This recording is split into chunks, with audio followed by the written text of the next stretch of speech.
Hey guys, Brian Beeler and Rickatron Vanover coming at you from Veeam, and I've noticed, Rick, you lost a little weight. Oh, well, thank you. I did maybe possibly prompt you to the matter, but no, the year of staying home lets me have a little bit more control on what I eat and drink and don't drink. I've been thinking maybe more like Rock instead of Rick. Rock Vanover? That has a nice ring to it. I'm too nice.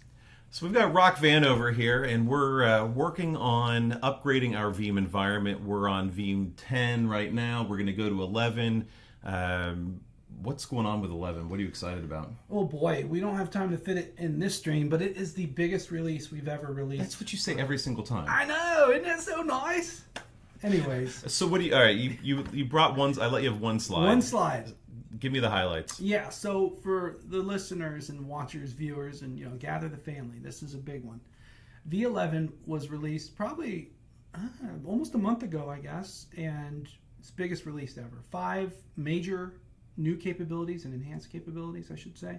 But these are the ones that made the cut out of 200 plus, and it's really a 4-in-1 solution now: backups, replication, storage, snapshot, magic, and continuous data protection. That's the one that has had a lot of interest. CDP, yet another way to be resilient against ransomware with the Linux repository, the cold storages in the cloud, new instant recovery with databases, file shares, and portability to Hyper-V, as well as some service provider and as-a-service capabilities. So much, and I encourage everyone to check out that little short URL down there. I made a nice little guide for people to get started with V11. So I know you're always interested in ransomware protection. We've talked about that in the past. You highlight that on your slide. What's the latest there in terms of what people are thinking about or should be thinking about? Well, and I use this language, yet another way to be resilient against ransomware. That's very important. It's not Right. like, okay, it's 2021, let's tackle the problem. It's real, it's out there. Our customers are fending ransomware off every day. They need many options. And the newest capability is the hardened Linux repository.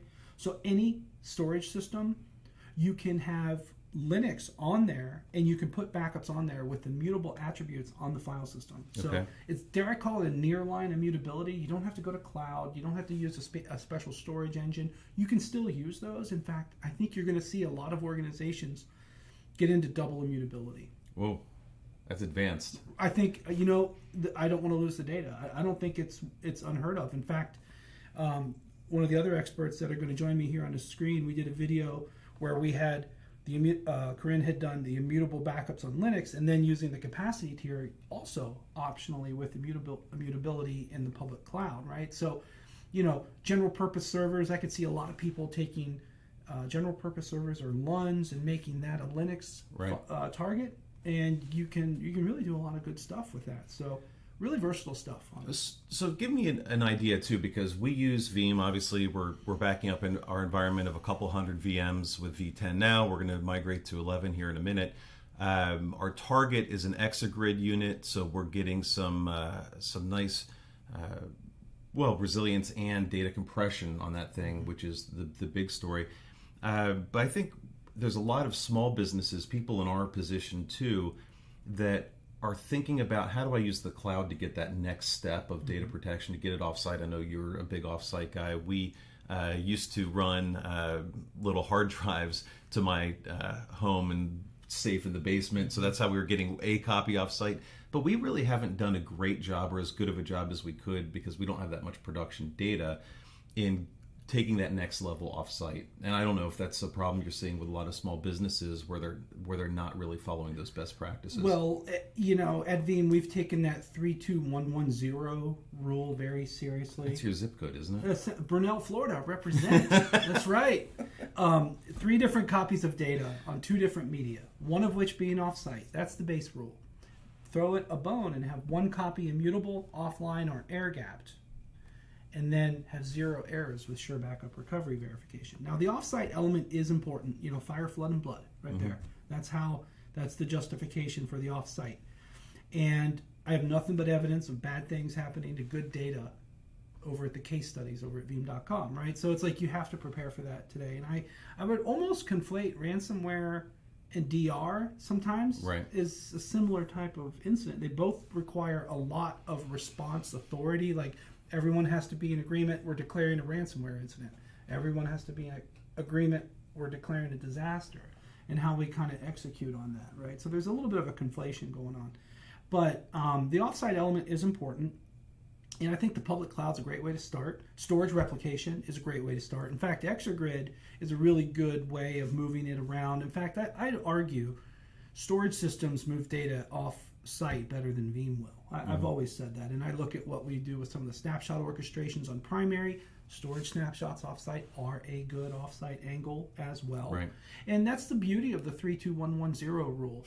It is starting to look like a phone number, maybe next year. Yeah, I'm sure by next VMon you'll have added a couple digits to the back end of that. I'm a 5-copy type of guy myself, so dear we'll Lord. see. I don't think we have anything that is important enough to warrant 5 copies. Yeah, probably not. But the reality is, it's so versatile. You can get out of any failure scenario with that, and it doesn't require any specific technology. That's one of the reasons I like it so much. All right. So what's the plan today? We're gonna swap out. We're gonna bring in Kevin and Corinne, and they're gonna do the heavy lifting. We're just here. We're just here to look good, right? That's right. We put the pretty faces forward. Rock Vanover and Brian. That sounds like a great 70s. No, actually, one of my grade school nicknames was Rock Sludge, of all names. It's funny you bring that up, but I've graduated to Rickatron. Okay, so. No, we're going back to Rock. Yeah. So we're going to swap out. We're going to do the live upgrade. We're going to apply a new license too. We don't have to, believe it or not. Really? I thought every time we do this, we apply a license. Our number 1 or number 2 most asked question after a major upgrade is, how do I get my new license? Exactly. That's what I just said. Well, one of our best innovations that we've been working on is the universal license, and it will work for both. So it'll be transparent. Okay, so we've got that going on, but as we've teased all week as we're doing this work, we haven't practiced this. No. We haven't prepared for this, aside from just throwing it in. Let's do it. All right, so we're going to swap out, bring in the doers here, and then we'll walk through the process. Now, as we're going, if you've got questions, send them in the chat. We'll be answering all of those. And as a reminder, we've got quite a bit of swag. What is this gray thing? Well, that's a travel kit, if anybody's into that. But I will say, we're going to somehow pick 3 winners. And do we see the comments? Now, we have one of our social media experts not here to help us, but yes. What I'm going to have to do is going to be, let's just say, subjective but defendable. I'm going to take the 3 best comments from the stream, and we're going to send the best one will get a Raspberry Pi, the next best one will get a Veeam backpack, the next best one will get a shirt. I'll need a letter size, and then I was told I have to promise 5, and then the other 2 will get miscellaneous boxes. All right, you're on. Okay, so where do we start? Well, we first want to make sure that we have a configuration backup. So we're going to go to our drop-down menu in the upper left-hand corner and look for your configuration backups. First of all, you want to see which repository that's going to. Do you know where that repository is at?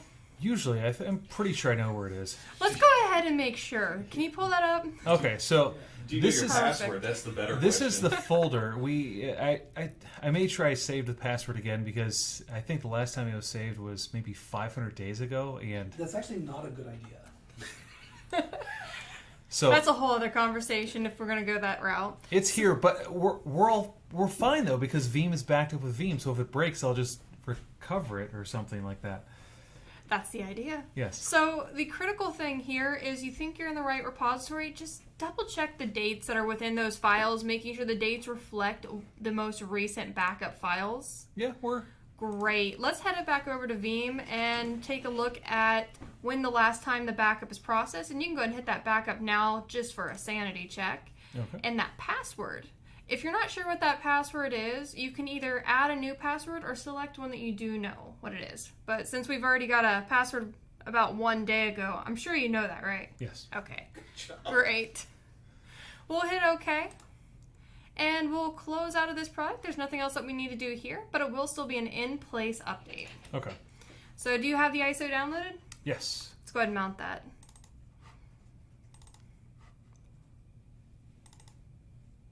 And you can either hit the big green box on the left-hand side for upgrade, or the right-hand side, the top side there, to upgrade as well. We try to make it really hard to miss. I like big green buttons, so I'm going to go for this one. Fun fact, the first time that we had that big green button and changed over that format, You got to close the app before you do it. I thought you closed it. I closed one of the windows, but See? there's just so many windows open. It's so complicated. Could we have ever rehearsed and still made that mistake? Of course not.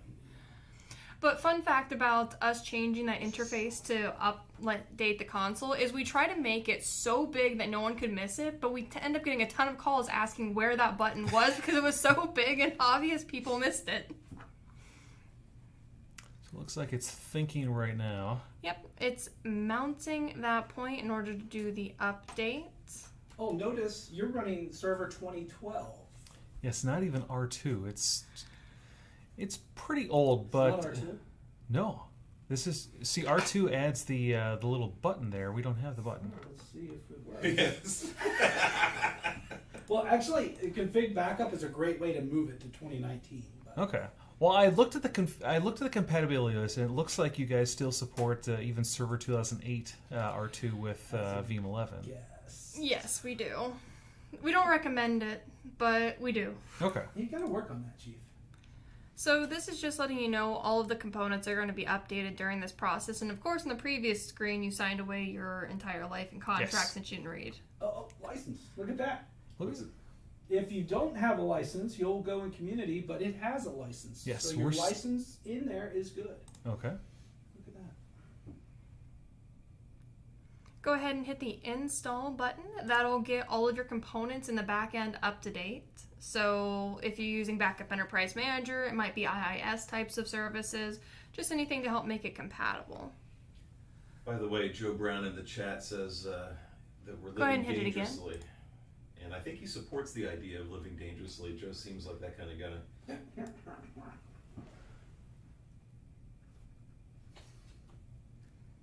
Dangerously. Mm-hmm. Is this in YouTube? It's okay, you'll just have to bring us back to do a configuration restore on a 2016 to 19 server. So what is the typical start to finish time on this upgrade process? Considering there's 200 different components getting updated in the background, a complete database reconfig, not long, usually 10 to 15 minutes at the max for an average install. All right. Right now we're just getting your components up to date since you're running an old server. Well, it's been nice. I mean, we haven't had to do anything. So I guess right now we can click next. Yep. That's just a warning. And restart is required. That's okay. Yep. And I'm pretty sure I know the password now to relog back into this. After reboot. yes. Not now, so, okay. Okay. It's after the reboot. Well, there's the reboot. So how about we switch the feed? All right. So what are you guys going to do now? So we're going to wait for the VM to load back up. And while that is loading, we'll pop the remote desktop feed again and get that going. All right. So you'll do that. Rick, we've got a quick question on high level on Veeam. For we often assume that everyone knows who you are, what you're about. What's a high level for what we're looking at while Kevin goes and retrieves that VM? Yeah, good shout there. Veeam at the highest level is out there in business to be the most trusted provider of backup solutions that deliver cloud data management. And backup is the word that matters the most. So we're a backup software for on-premises, in the cloud, hybrid. We're going into the container space and everything. So that's the quick intro. Yeah, the Kasten thing is pretty cool. Very cool. The containers being all the rage these days. What's your high level view on the container space? Yeah, so in October, I think last quarter, we made an acquisition in the cloud native app space by acquiring Kasten, and a great offering there with Kasten K10, including a free edition, by the way. A lot of people are just getting started with Kubernetes, so we are there for them as well. All right, your VM came back. Okay, so do we load the ISO again? And Yes, we do. In this case, there was an update to a service that some things, when you update Windows services need a reboot for them to take effect. So once that update is complete, we should be able to do the upgrade process now.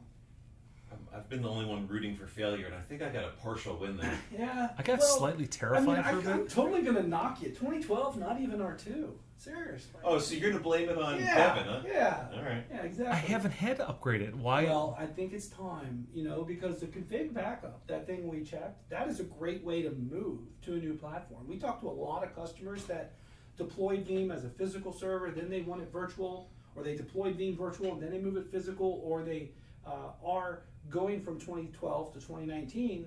You can make a new one and just import and go straight away.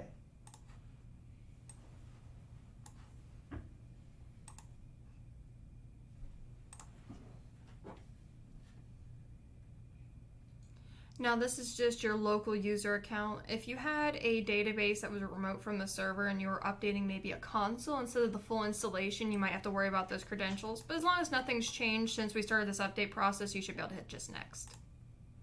And same here, this is the SQL database. That's a local instance on your 2012 SQL instance. We'll go ahead and hit next. Kevin, you're being trolled on your client systems. You got any running XP? No, but I think I had some old like Server 2003 things still chunking around from the VMark days. Hey, I saw a blog yesterday, Rick, on Veeam talking about Mac support. You guys getting a lot of oddball endpoints like that? Well, that is also included with the V11, the new Mac agent. So that is supported now to back up Mac OS agents, and that's including remote workers. So that's very interesting. So, oh, yeah, sure. On the go, this little device you have here could be backed up as well. So a lot of interest, right? But it has a couple limitations. Like it's basically a file backup. It's not a full image backup. So it's very Veeam 1, I guess I'll say. So while this is running too, we've got another question / highlight. This community edition of Veeam. Before I ask the question, what is the community edition of Veeam? The community edition of Veeam is pretty much what we give back to everyone for free. It's up to 10 instances in an infrastructure forever. There is no trial basis. If you have a small home office configuration, you can back up without needing to get a license for the software at all. So Nick's asking about the lack of support for the free version of ESXi, and it looks like there's some restrictions VMware has around that. Yeah, so free EXI doesn't have the API access like a paid version of VMware does. Alternatively, you could use Veeam agents for Windows, Mac, or Linux to back up in-guest machines on that type of environment. So you can do it, just not agentlessly. Okay. And then if you wanted to monitor that free ESXi host, Veeam 1 does do monitoring of the host. So yes, but is the answer. Nick's being a little salty about that, but that's okay. We'll move on. What do we have going on the screen here? We're going through and updating all of those services that run in the background that make all of the components in Veeam possible, from those proxies to the catalog services for the enterprise manager, and of course all of those agents in the background that you can deploy out to those machines to do in-guest types of backups. Somebody asked about the price, and I can actually honestly say I do not know. Yeah, you just go and crank out your own licenses without. That's true. I can write my own license without care. But the pricing. So talk about that then. If someone wants to learn more, if they play with the community edition, they want to explore further in production. What is the model? It's all channel, or what's the deal? Yeah. So Rice, you do bring up a good question, and I kind of jestfully joke a bit, but the reality is Corinne and I are on the product team, right? We're focused on the technology and spreading the word. We sell the brand and the idea, we don't sell the SKU. That being said, Sounds very philosophical. It is. I've been doing it for 11 years. I've been practicing that. But Daniel's on the line. He might be able to help you out with that, by the way. Hey, shout out Dan from Minnesota. Thanks for joining us. But the real thing is that we do sell through the channel. So, Rice, if you purchase from CDW, other stuff. By the way, I like how you're saying Rice as if that's his actual first name. Well, I'm just using my best guess here. All right, carry on. Your channel partners can sell Veeam to you. And one of the recent innovations that we've done, it sounds tacky to bring this up, but I really want to highlight the versatility of the Veeam Universal License. Not only did it make this upgrade easy, it also helps the way your environment will change. If you have VMware virtual machines and maybe you move them to physical servers or physical to virtual, or maybe you're moving from one hypervisor to Nutanix or to the cloud. It's one instance, doesn't matter. Yeah, this is going to go for a bit, by the way. This is the hard part of the upgrade. So we'll come back to this, but nothing really smoke and mirror or problems here. So we've got another quick question. Or do you want to go?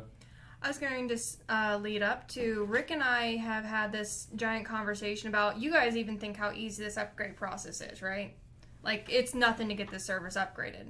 Well, we've even put out something on our community page here by Rick on all of the things that you would need to think about before upgrading. And we have it up here on the Chrome to take a look at.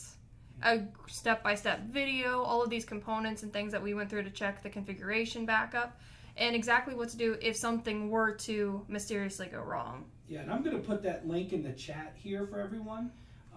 That's a really good resource. What I'm trying to do with that is I've reached out to tech support, and I'm like, hey, what do you want to communicate with major releases? Because we get a lot of requests from our customers. We have now over 400,000 customers worldwide, but we get a lot of questions like, how do I upgrade, or how do I sort my license? So it's those are silly questions in a sense of things. So the universal license helps out with one of the biggest categories there. But then this resource that I just dropped again in the chat, that's a great site where, I've got some updates from R&D. I've talked to tech support about some of the common cases. We document how you do the config backup that Corinne showed. So it's a really good starting point for sure. Maybe something for V12 to consider, something more entertaining than a green line to run across the screen. What do you think? You've got us in We're the studio. migrating. Well, maybe next time we can migrate you to Windows 2019 as part of the process. All right, did you put that link in the chat? I did, I think. Are you sure? I didn't see it pop up. It's Rick, not Oh. Rock. Look for me. Oh, sorry, my bad. Yeah. Rockatron. And so all the different, one thing I'll highlight, you'll see Veeam Agent for Linux redistributable, and then the Mac and Windows will proceed well on the installation. One thing that's interesting is that in conjunction with V11, all these other things get upgraded as well. The agents, plugins for enterprise apps, and the Veeam Service Provider Console and Disaster Recovery Orchestrator, all of these things get upgraded kind of in conjunction. So and there it is, the Azure plugin, AWS plugins, right? So if you're running workloads in the cloud, you can enjoy some of those upgrades as well. And no, Daniel, we are not going to be putting in an alien. An alien? He's one of us too. I don't know why he's saying He wants that. an alien or a Veeam mascot? Maybe a golden doodle? Is this the Daniel that I know, by the way? I don't, because maybe it isn't. Anyway, so as it's going through this process, then what's the end result? What do we expect if things go well?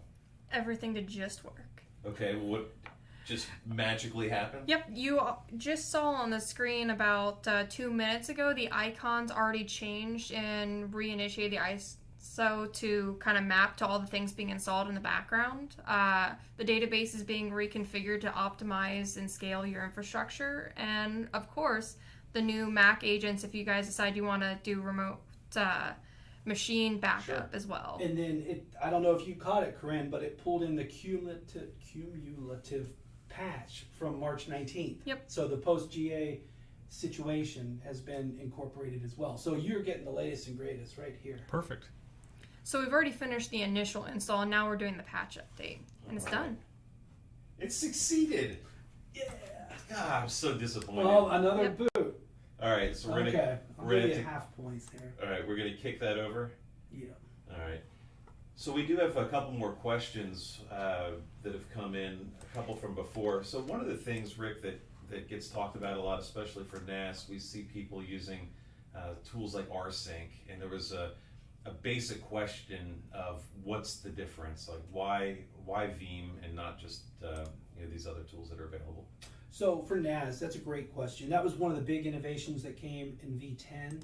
The big thing about NAS backups with Veeam is that we have a changed file tracking engine, which is quite nice, in that you can do incremental backups very, very quickly. So I'm convinced the increments will be much faster, so that's one. And then the other thing to keep in mind is that this could be a very nice kind of migration tool for NASs. Like from this brand to that brand, you can actually do that quite easy. So, my thought is we wanted to, definitely do better than rsync and robocopy with this technology. Well, but I think, you talk about Community Edition, we work with the Home Lab audience a ton, and I think that there's just a certain appeal to easy to pick up and go kind of tools, and I think that a lot of things like Veeam Community may not even be as well known in some of those circles of home libraries that could be taking advantage of these tools that are pretty cool and powerful. Absolutely, and we're always out there to capture the hearts and minds of the IT pros. And then I would even go so far as to say that if you look at today, the home lab is more than just what we thought of a home lab a few years ago. It could just be all of your Windows, Linux, Mac PCs. There's a great use all case. All the endpoints. Yeah, and then throw them all to like a Synology or whatever type of home NAS. That's something that the Community Edition can do as well. I think I have 11 systems at home that I'm backing up with the agent for Windows and Linux. We've got someone in the chat, Jamie, declaring herself a winner. I don't think that's how it works. Hey, you know what? I said it's subjective but defendable. Remember? That's how I said. Jamie, is that your wife or who is that? Could be. I don't know. Could be. We've got another question on Community about migrating from Community Edition to live or A the paid version. yeah. So can you do that, or do you have to start over? No, absolutely not. Oh my So gosh. the thing here is that you might remember when we went through the installer, it asked, we're going to use this license. If there wasn't one, we're going to function in Community Edition mode. So the reverse applies. If you have an installation in Community Edition, you can inject a license and then expose and unlock all the additional capabilities. Okay. Okay, that's all I get from that answer? Okay. Okay. You get okay. Talk about instant recovery a little bit. There's some question about how that works, how fast it is. Yeah, good shout, Joe. So instant recovery is a technology that Veeam pioneered in 2010 in our version 5. That's actually one of the technologies that made me come to Veeam in 2010. I thought, this is cool. It reverses the paradigm. Instead of waiting for the data to come back and then make it usable, we actually make it usable from the backup storage and in the background move it back to production. And over the years, that was initially launched with VMware environments, then Hyper-V was added, and now with this massive update, it was also expanded to include enterprise apps like Oracle and SQL, as well as instant file share publishes. Think of that. Like your hardware of your file share is hard dead down. Mm-hmm. You can instantly publish that file share and then have a read-only copy if you need that data.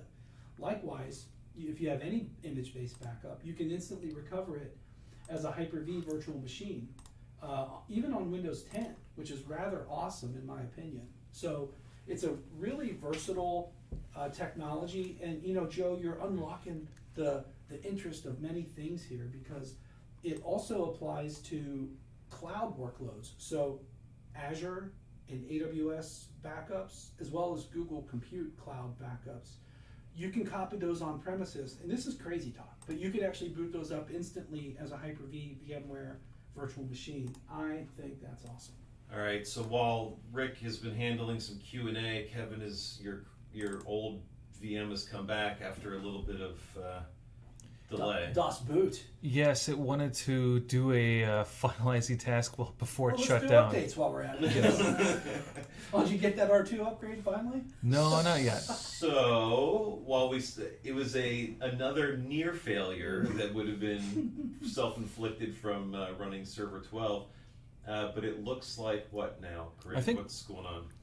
Right now, if the service has started up already, It usually takes like 30 or 60 seconds, though. It takes about 90 seconds because the service is on a delayed start. If SQL's on this server, SQL has to boot up first in order for us to initialize the database where this reads all of its data. Yeah, so we're probably going to get a failure to log in initially, and then... Little SCV. Failure, let's roll. It's not a failure. Governor. Governor. Question on resource utilization. How much weight does Veeam put on the hypervisor, and how does it compare with the services of VMware ESXi, etc.? Oh, really good question. So the short answer is it's very well documented, but the real answer is you can actually even deploy the Veeam infrastructure on physical components and have zero touch. So it's agentless for backup. For CDP, there are modules that get installed on the host, so there is a little bit of touch there. And then for the CDP capability, the biggest kind of post-GA question we are getting is, how do I put it in there, right? So again, the requirements are a good place to start. Helpcenter.veeam.com has everything you need to answer those questions. Okay, all right, so the service isn't ready yet. Okay, so. Well, if we click it a lot of times, it'll eventually come up. Well, we just gotta wait those 90 seconds, okay? See, that's Kevin's approach, is just click until it works. It's like it's sitting on all flash. Let's have it come up as fast as possible. But it's not an I/O thing. The service is on delay because we want all dependencies. Not everybody's running on all flash. True. Kevin. Yeah. So, Imagine that. yeah. Even some of my backups are all flash. Show off. Okay, so it cannot update the components on. These particular servers do not live at this current state, so. So it should time out, and that would be expected. Is that what you're saying? Yes. Okay. So we That's can't not an error. I can't count that one. No. But they may come back. Is that a fair assessment? Yeah, like Okay. every time I open up Veeam, it'll say like, "Hey, I really want to update those." No, those individual IPs, those components. Stop the upgrade. That'll just stop the push to those things that aren't there. That's what that is. So are those just servers that are off? What would those be? Those are servers that are no longer in the lab, but we have backup jobs and restoration points for those, so we can't really okay. remove them until we remove those backups. But I don't. Well, we can remove the backups, and one of the new things about V11 is we have a new way to track what I would call imported backups. So if they sit on your disk, like your repositories, we'll have a new way of visualizing that. So this will time out because those aren't there, but in my opinion, this upgrade has gone well, minus a few observations. Server 2012 observations. Base release. It still works. Well, the funny thing is, I'll tell you, this might be the last major upgrade you'll get with 2012 base release. You might want to upgrade to 2019 or something like that, but I can tell you right away, we're looking pretty good. So while we're here, is there anything that you want to point out that stands out? So first of all, are we declaring this as a success? Let's run a backup job. And then, Let's see if it starts and doesn't immediately bomb. Okay. How about that? so you want to? I gave you the out to say this was No, a success. I want to put me on the spot. I want to redeem those half failures. So the one thing, and while this launches here, Kevin, one thing I'll highlight is right away at the top of the screen, you saw the CDP policy, so we could configure that if we wanted to. But yeah, we're calling VMware to make some snapshots. We're looking pretty good, if you ask me. Tell you what, while that starts, why don't you jump out of there and then just go look at that CDP policy, or pass me the mouse up. So while we're doing this, if anyone else has questions or comments, or while Rick's driving through our infrastructure, if you've got any other thoughts or questions about what Veeam is, how it works, go ahead and put them in the chat, and we'll hit all of them probably, or as many as we can. I'm not going to do this in the kind of invasive form right now. This is a look at some of the VMs and some of the StorageReview Lab resources, the host infrastructure. Like, if I wanted to, I could take these hosts and start like adding the filter to them, that type of stuff. Like an Instagram filter? No, like the CDP filters, right? So those CDP filters, those are going to be a property. There it is, right there. It's a property of these CDP. I have to deploy these on the cluster, right? So this is the cluster, probably. I actually haven't ever done this on the GA build, so I don't exactly know what I'm doing. But over on my upgrade center, I do have the information on how to do it. But for those of you who want to do CDP, you're going to see this right away. So Brian, real quickly, go back to that tab, if you don't mind. You told me no more slides. Well, I'm not saying slides, but on the upgrade center, which is actually not how you use a computer. But down here, the CDP requirements, one thing I want to highlight real quickly, this is that link I was putting out there. The CDP requirements, that's one of those things that people are asking the most about. So where can I find that? CDP. Yeah, Kevin, you're getting trolled again for CentOS 4 VMs in the infrastructure. Anyways, You have some old CentOS ones in there? all of this Lots. in this page here, CDP proxies. This is the one I was looking for. For those of you clicking in there on this page, you can get some information about that. So maybe let's switch the stream back to the backup job, and this is what I want to see. So guess what? The only red in there is good red. Yeah. Good red. Good red.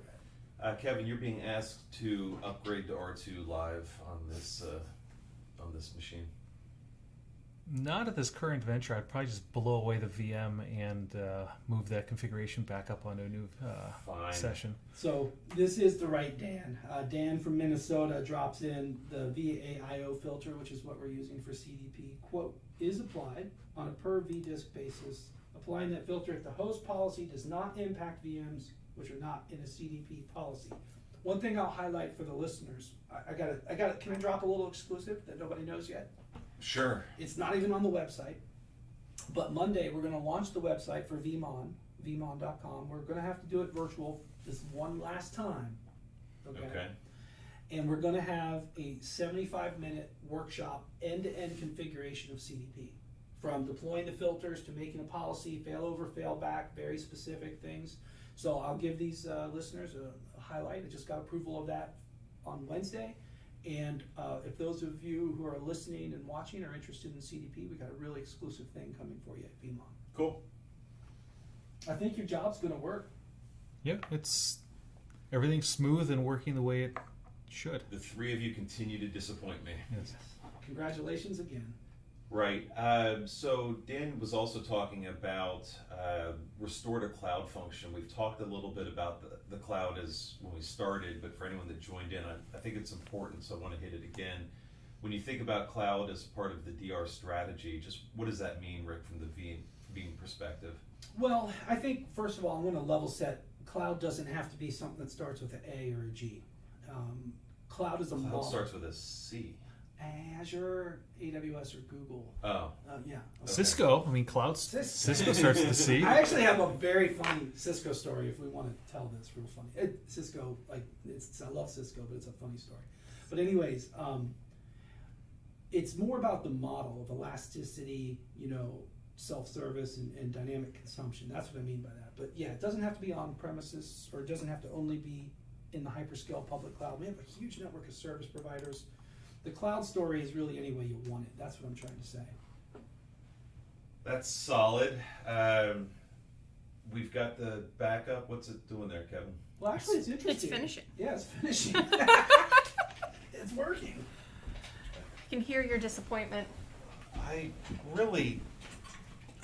don't know why. I think it was Rick's confidence in the ease of the upgrade process that made me want to have it not work so much. But there were some possibilities when the You set a few traps. VM had to reboot, and I mean, it could have broken in the live stream, but not necessarily the VM would have broken, just the live stream of it. Then we'll just have you pull up a 2016 or 2019 server and do a proper upgrade. So we kicked over the server a couple times. The last one, it took a little while to come back because it was doing some other nonsense. But to my dismay and sad satisfaction, I suppose, the upgrade to 11 worked. The licensing bit is dead simple. That's a nice touch. It is. I think it just makes it easier because, I mean, we're not quite at a model for backup and replication to be this like mobile app cadence that just slipstreams in. There's a lot of QA that goes into this release, all the different modules and stuff.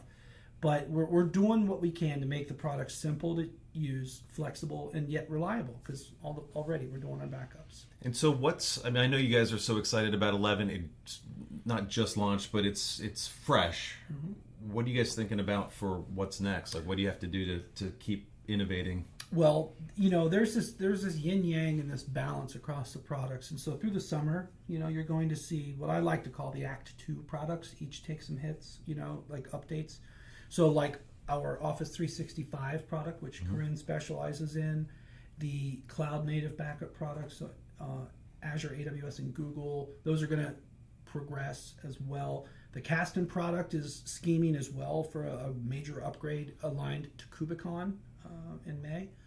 So, we're going to see things progress, and we'll also see where possible and ready, maybe capabilities get injected into backup and replication. So it's going to be a very predictable behavior. I've been talking with the product teams. There's no break. Right.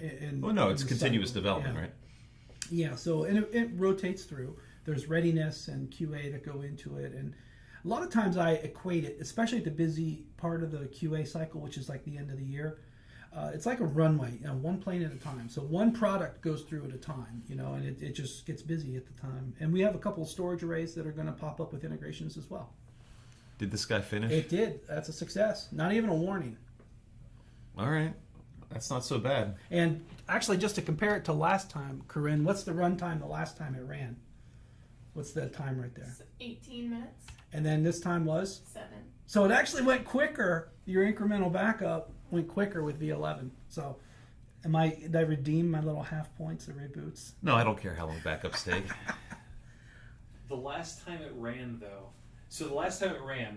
I forgot that the VM had been shut down for about a week and a half. So there's more it was a big increment. Yes. Okay, all right. I was hoping nobody would think that through. I was trying to sneak that one in. Well, we run very much a lab here, and so for those that don't know, in the room next to us, we've got 7 racks. We've got a stowaway from HP Nimble in there too, but lots of gear. But it's always changing, always being torn down, torn up, built up, torn down, something like that. Refactored. Ugh, that sounds like a slimy marketing term.